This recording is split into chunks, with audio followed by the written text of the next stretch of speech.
don't. Hello, everybody. I'm Derek Arden and welcome to Monday Night Live. Tonight, I've got a very local guest to me, the Mayor of Guildford, Sallie Barker. Sallie, thanks for joining us. Let me tell you a little bit about Sallie. Sallie went to the University of Bangor, became a PE teacher, gave that up, and we're going to find out why, then joined Sport England and ended up the Chief Operating Officer of the Sports Alliance. Sallie actually organised the World Blind Games and also the World Lacrosse Games, which sounds a real complicated feat. Sallie was awarded the MBE by our former Queen in 2017. That's fantastic. But Sallie, you know, after all that hard work and retiring, you became a councillor, and then you became the Mayor of Guildford. Wow. Yep. Let's start the story at the beginning. Okay. You became a PE teacher and then left teaching for to become a join Sports England. What was that all about? I think if I look back, it was when I was 18, and what career did I want to do? Well, for girls in those days, it was really teaching, secretary, or nursing, and so I thought teaching might be the way to go. So I was passionate about climbing mountains, which is why I ended up at Bangor. And then finished up at Leeds doing a master's in physical education. And then from there, did some teaching for about 8 years. I seem to remember it was January, and it was very snowy and it was very cold, and it was very difficult to get the young people out to play on the pitch, do the hockey lessons. And I just thought, what's all this about? Why am I trying to do this? And in the summer, Sport England advertised in the Times Educational Supplement, and that's what they were doing at the time. They were advertising for teachers. They don't do that now. They obviously go more widely. So I applied for a job, and the rest is history, as they say. And then I started in January of 1990 as a governing body liaison officer, and I was given the remit for women and sport. Wow. And you passed through the ranks pretty quickly to become the Chief Operating Officer. Well, I wasn't the chief operating officer at Sport England. At Sport England, I was there for about 13 years, and we had three organisational reorganisations, if that made sense. And each time I ended up with a different role. And it was in 1990, around 2000, when I organised the Millennium Youth Games in Southampton, that I kind of got my first passion for organising major events. And from there, I was ended up promoted to the head of business development for one of the teams that we had by the time I'd left in the early 20,000s. Yeah, sorry, I'm going to have to plug myself in. Good start. Okay, sorry about That's that, okay. everybody. Yeah. So well, let's just hold that point there, because what were the difficulties of organising a massive event like that?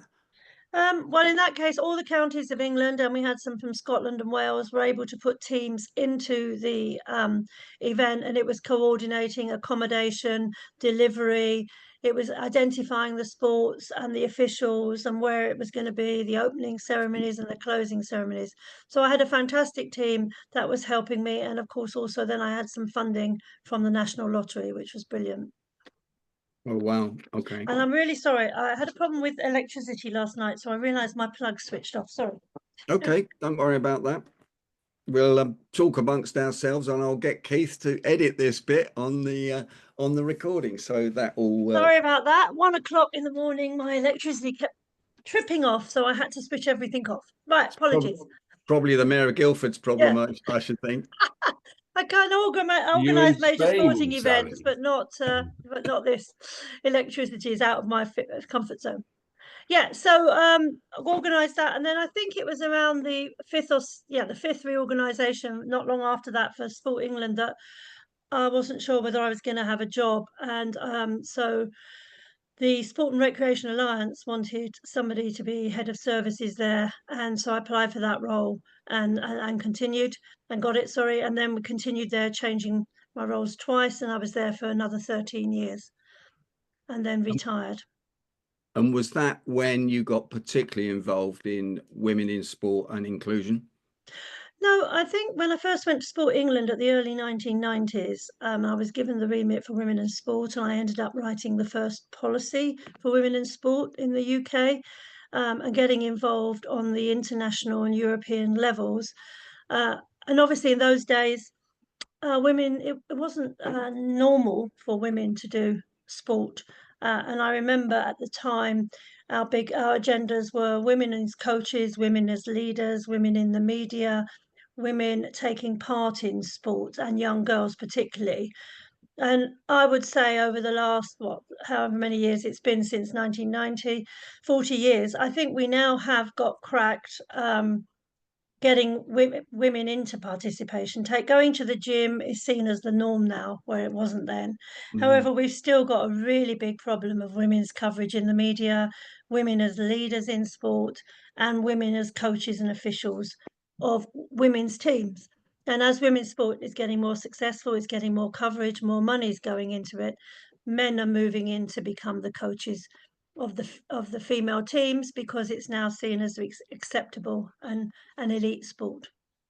Oh wow, I didn't realize that because I Mm, remember there's a very high profile woman that was the manager of the Chelsea football team that's gone mm. out to the USA, hasn't she? Probably to earn Yeah, a lot of and the money. women's football team for England has a female coach, but that's probably rarer than it is.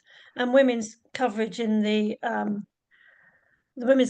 media, in the papers, is increased slightly, and it's very high around tennis and the Olympics. But as a norm, it's usually football and rugby and cricket. Mm. That's a generalisation, and I do recognise that the women's teams are now being um, covered a bit better than they used to, but it's still Well, not equal. it has changed enormously, hasn't it? But it's I not mean, equal. particularly with the Yeah. sport I follow, Yeah. football. I mean, Arsenal ladies are in the European Championships playing Mm, Barcelona mm, in mm. 3 weeks. In 3 weeks' time. Yeah, and the women's sport is now actually filling stadiums, which is amazing. And it would never have happened well, I would have never thought that would have happened in my lifetime. So it's great to see some No, progress has brilliant. been made. And I'm surprised it's actually happened in the last 5 years. Some of that, Mm, hasn't it? mm, Really has. mm. What about the sports like boxing and kickboxing? They seem very dangerous for women, or am I just old-fashioned? Um, Probably a bit old-fashioned, but I do have some sympathy with your view. I personally don't. I think, well, as a sport generally, I think we shouldn't be doing it, quite frankly, hitting people or boxing in particular in that way. But I think this is the whole inclusion thing about equality, and women want to do it and try sports. So on that level, I'm really happy, and it's great that it's opening them up for women. But it's not my favourite sport, really. No, I guess that brings us on to the government ruling 3 weeks ago about inclusion and changing rooms and all Mm. sorts of things that have blown a lot of people's brains. But and it's going to be appealed about. What's your view on that? It's an interesting one because I see it on two levels. As a woman, I feel that that's the right decision, and I totally support it, and I think that's the correct decision, and I felt that all the way through. When it started, as a woman who's committed to inclusion and getting people involved in sport, and I've always started from the inclusion in my professional life, if you like, then I felt I was really comfortable with what was happening. But then there was no actual empirical evidence as to how young boys that go through adolescence develop stronger arms, muscle development, coordination, testosterone. But there is now the empirical evidence to show that they do get an advantage. So if they haven't transitioned before adolescence, then they are not competing on a level playing field as women. So I now actually think that we should be having a category of sports for people who have transitioned, rather than having women who have transitioned competing against women. That sounds Mm. very complicated, but I hope it's clear what I was saying. So I do support the ruling now on two levels: as a feminist, as a woman, and also as somebody who's a sports administrator committed to inclusion. Mm. And of course, it's huge issues on, I guess, bathrooms as well and Yeah, WCs. yeah. That would probably be one of the key things for me. I don't know if other women on the organisation agree with it on the Zoom Mm. agree with me as well. But toilets is the biggest issue. Mm. Yeah, well, put any comments in the chat box, please. Yeah, that would be great. So tell me about the World Blind Games. You organised that. Was that a first for it? First for the UK, we held it in 2022 in Birmingham. Um, the UK bid for it obviously before COVID, and of course it wasn't without its problems with funding and with COVID and just coming out of it. It was amazing for the UK to have organised this, and it was absolutely a brilliant example of competition and sport. The final for the cricket was in between India and Pakistan, and it was in Birmingham Cricket Stadium, so that was just fantastic. And the football associations, the cricket associations, they all really got behind it because they've all got inclusion policies for people with disabilities. So they were highly supportive of it. And we got some really good crowds there to watch the finals. Obviously, goalball is a sport specifically for people with visual impairment, and some of the events were qualifiers for the World Championships, which happened a year later. So yeah, overall it was amazing. We had about 3,000 athletes all gathered together at Birmingham University. They were all on the campus. We provided a lot of services there. So there was a lot of opportunities for people to meet and for countries to mingle. And it was just amazing to see how Birmingham University pulled the stops out to make sure that the whole venue was inclusive for people with disabilities, with visual impairments. And did they have to have somebody with them? I mean, were they traveling Yeah, with somebody? Yeah, so there yeah. was It depends how bad visually impaired they are. But I mean, there were some really good knockoffs about spin-offs from it because we had to do training with the Network Rail, and they had training for the at the railway stations for people, so they knew how to help people with visual impairment. And there was a great feeling within Birmingham because they love hosting sports up there. We got lots of volunteers. That we had the Symphony Hall for the opening and closing ceremonies, and hopefully, I think people went away, the participants went away feeling they had a fantastic experience. They'd worked hard, they've played hard, and everybody in Birmingham was so friendly that they all had a really good time. So I'm not planning on organising it anytime again soon, I must admit, because it took us 4 or 5 years to put all that together. yeah. Again, it was about teamwork, and I've been very much in my whole career about teamwork and getting people together to work on events. So love that part of it. And where's it? Is it taking place again somewhere in the world? It'll take place, I think it's going to be in Azerbaijan, the next one. Wow. It's every four That's years, like the major ones. Yeah, yeah. crikey. That's going to be a bit different in Azerbaijan, isn't it? Well, the president of the International Federation is from Azerbaijan, so he's quite keen to take it over there. But yeah. Yeah, but a lot of money. Yeah, how much did it cost? How much did you have to raise from it? I think it cost overall to run about £3 million.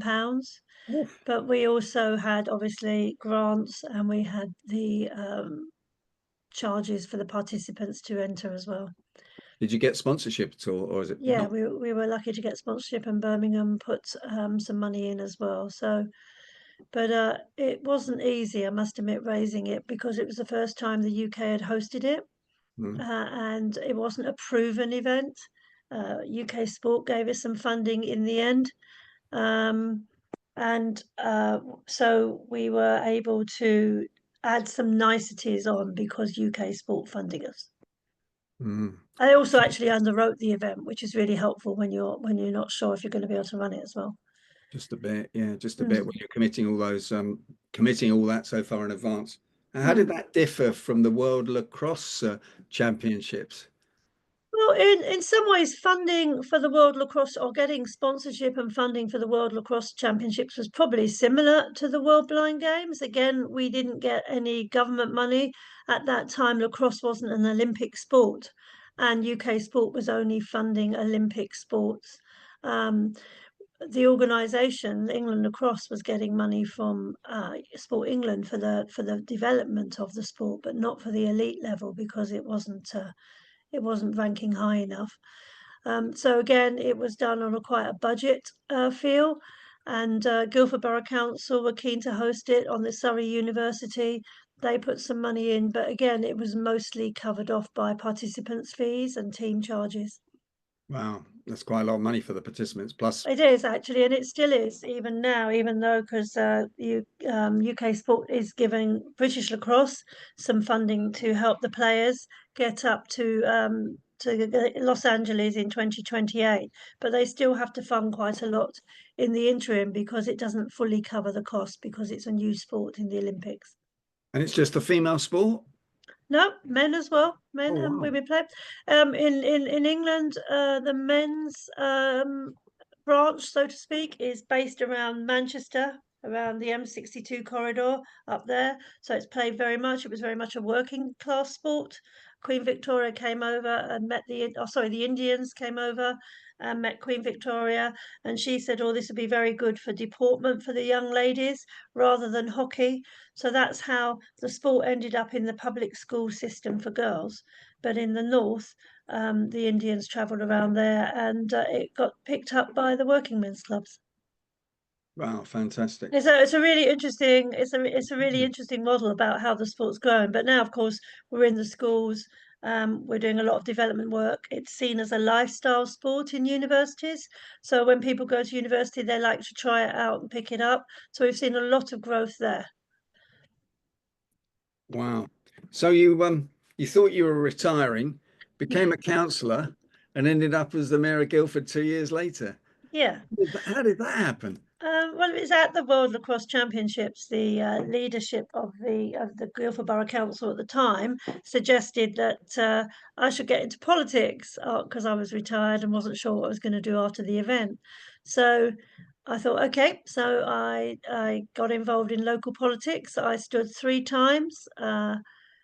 19, 21, and 23. And it was in 2023 that I was lucky enough to be elected by the people of Wombre, Shackleford, Tongham, the villages on the A31 between Guildford and Farnham. And then at the first council meeting, the person who should have been deputy mayor was not re-elected in the 23 elections. And so there was a call out, does anybody want to become the deputy mayor? And there were 30 new councillors out of 48. And I think people weren't sure what they were doing. So nobody put themselves forward. And I'd come back from holiday to this council meeting. And I just thought, oh, well, I'll give that one a go as well. You weren't the person that was got elected because you were missing or I've something like always that. been one to seize any opportunity, and when I do a lot of coaching and mentoring of young women and young people in fact, I say just go for it and try it.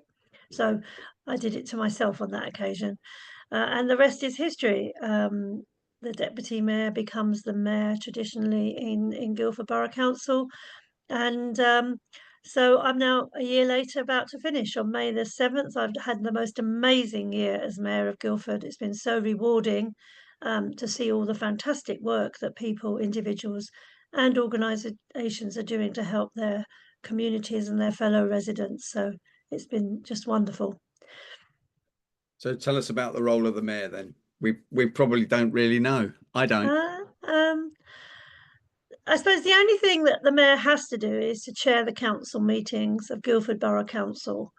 Um, and there are about three or four of those a year formally, and then we have extraordinary meetings. So that's the statutory thing, if you like, the mayor does.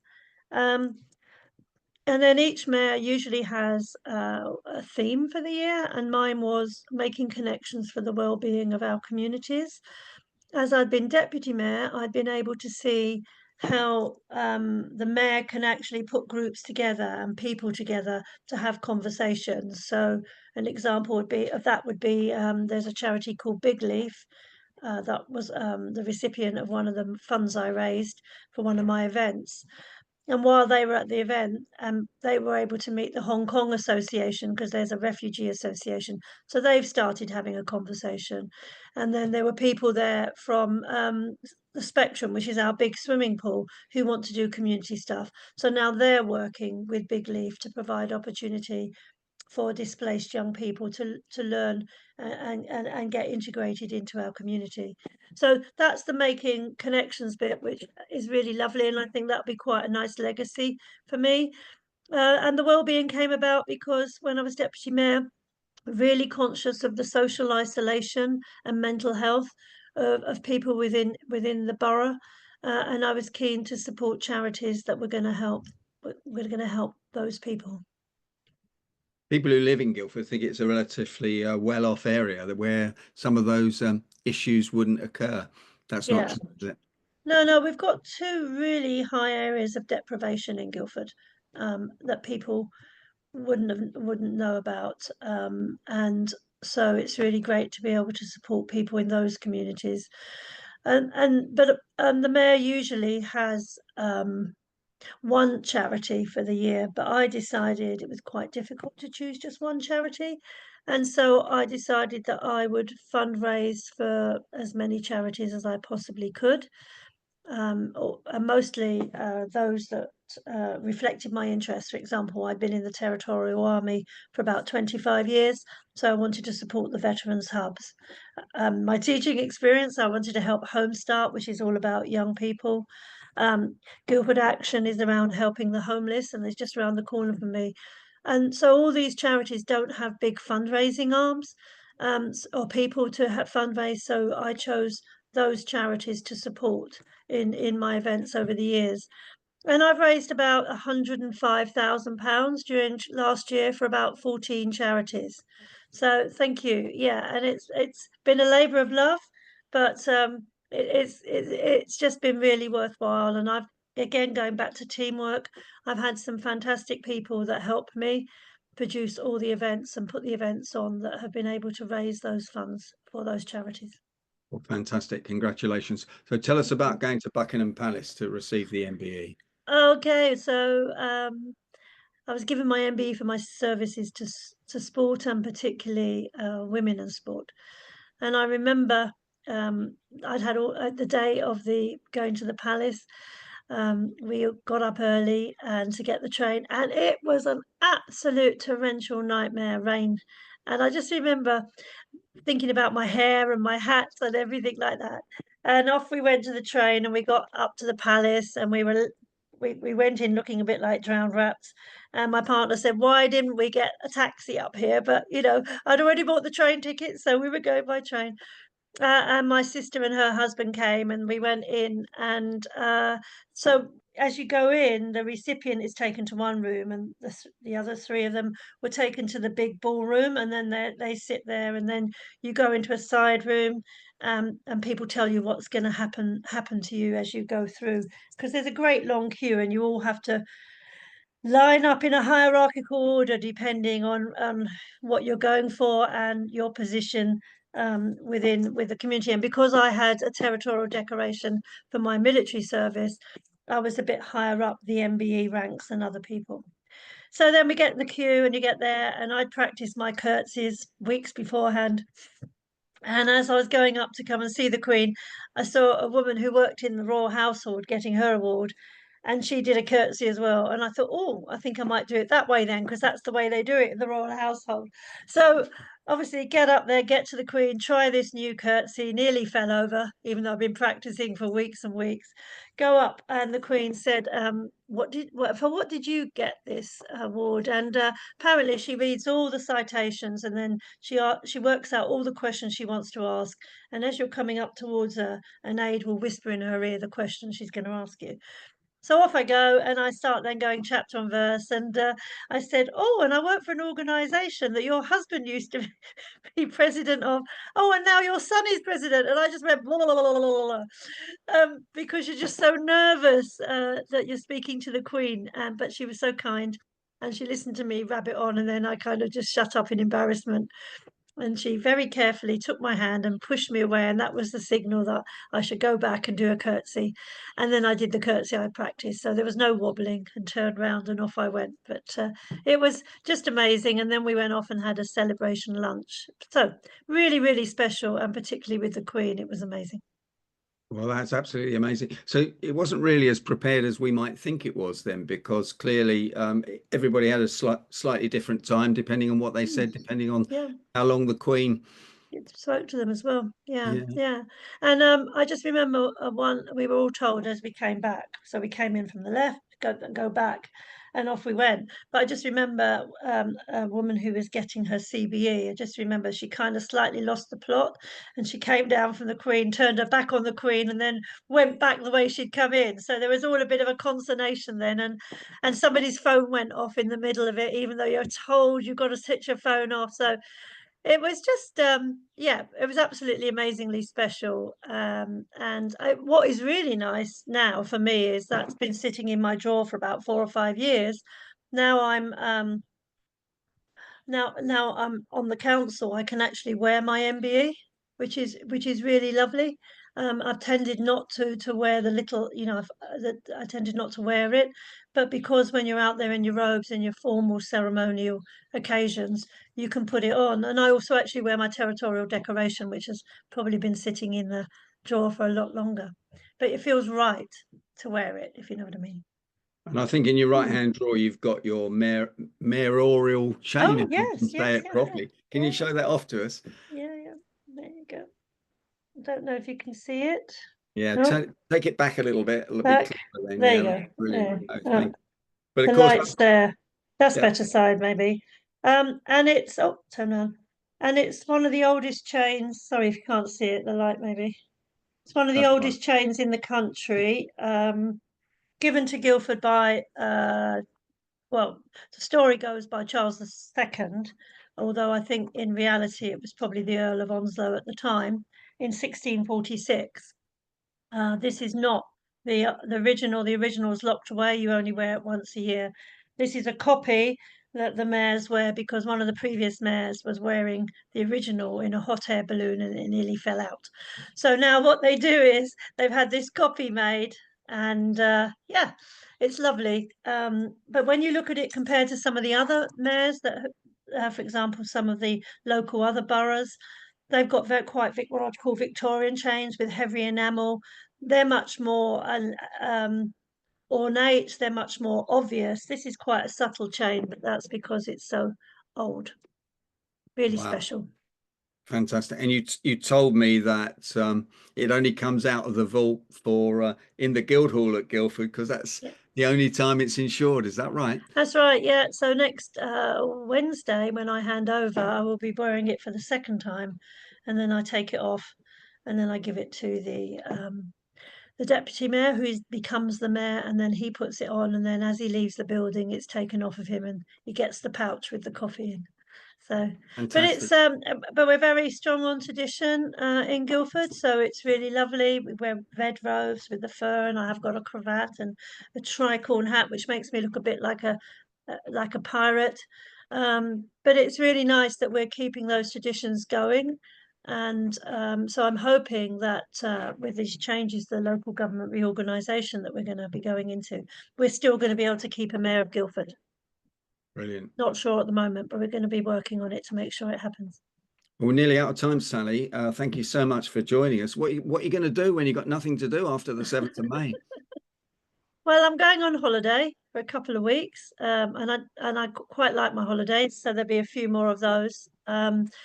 I've got involved with a project to set up a dementia centre for people with dementia, particularly with not early dementia, quite strong dementia. So we're looking to set up a centre there. There's lots of other charities that have asked me to get involved. So I'm going to go away and think about it and decide what I do, because I've still got my chair of British Blind Sport, and I'm still finance and governance director for World Lacrosse. So I don't want to take on too much, but I probably will. That was probably the wrong question to ask you, wasn't it? Luckily, I know myself, but yeah, I'm going to try not to do that. Sallie Barker, thanks for joining Monday Night Live. Sallie Barker, Pleasure. The Mayor of Guildford, and can I Thank ask you. members of Monday Night Live to give you the vote of thanks in the normal Thank Monday you very Night much. It's been a Live? pleasure to be here. It's interesting how when you ask questions, things come back to you you hadn't remembered of No, it was absolutely brilliant. thought about for a while. Well, we look forward to you joining us maybe in a year's time when you can tell us what else you've been up to. Thank you Yeah. so much. Okay.